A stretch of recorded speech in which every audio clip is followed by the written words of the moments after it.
Clare Daly. Thanks, Ceann Comhairle.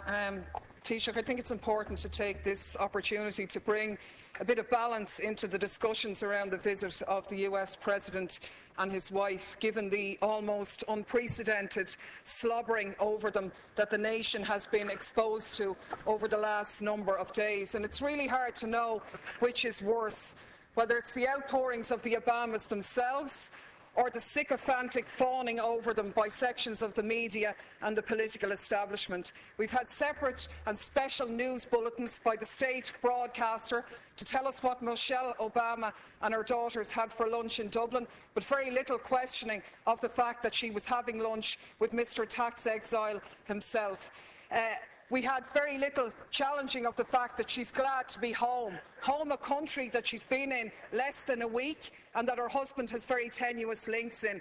And of course, the biggest irony of all, the protestations of Obama himself in his speech to the children in Northern Ireland about peace, when he said, "Those who choose a path of peace, I promise you that the United States of America will support you every step of the way. We will be the wind at your back."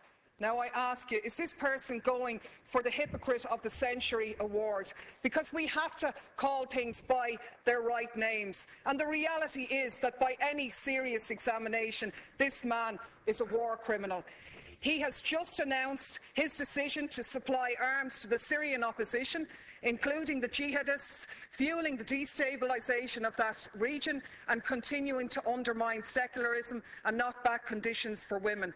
This is the man who is in essence stalling the Geneva peace talks by trying to broker enhanced leverage for the Syrian opposition by giving them arms, and to hell with the thousands more who lose their lives, or the tens of thousands more who will be displaced as this war goes on. This is the man who has facilitated a 200% increase in the use of drones, which have killed thousands of people, including hundreds of children. And you, Taoiseach, you are the one who's turned a blind eye on these activities. You've talked about the G8 being an opportunity to showcase Ireland. But is it not a reality that you have showcased us as a nation of pimps, prostituting ourselves in return for a pat on the head? To be honest with you, we were really speculating this morning whether you were going to deck the Cabinet out in leprechaun hats decorated with a bit of stars and stripes to really mark abject humiliation here. So my question to you, Taoiseach, is as follows. What steps are you going to take to follow in the correct statements and the correct decision of your colleague Taoiseach Eamon Gilmore, who voted against the lifting of the arms embargo in relation to Syria? What steps are you going to take to ensure that no weapons for Syria are going to go through Shannon in breach of our international laws on neutrality? What steps are you going to take to showcase this country not as a lapdog of US imperialism, but as an independent nation with an independent foreign policy which takes a lead in international diplomacy to outlaw the use of drones, the favourite method of extermination of your friend Mr. Obama? Deputy Daly, 1 minute. Please. Yeah. 1 minute, Deputy. Thanks, Ceann Comhairle. Of course, I said nothing about the Northern Ireland peace process, a process which everybody supports, but is not one that gives you a licence to do whatever you like anywhere else around the globe. There isn't much peace in Iraq, where 26 people lost their lives yesterday. There isn't much peace in Afghanistan. There isn't much peace in Pakistan. And there certainly isn't much peace in Syria.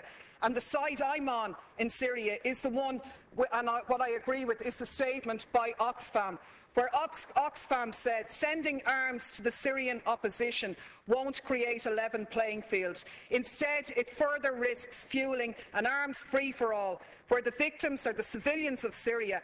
Our experience tells us that the crisis will only drag on for longer if arms are poured in. And that's in essence what the Americans have done here. I can only take from your non-answer to the question that you were asked is that you're going to take no steps to ensure that those arms will not be sent through Shannon in breach of our neutrality. You said here last week no arms ever came through Shannon. How do you know that, seeing as no investigations take place? The reality is in 2012, 548 US planes landed in Shannon. How do you know what was on them if you haven't examined them?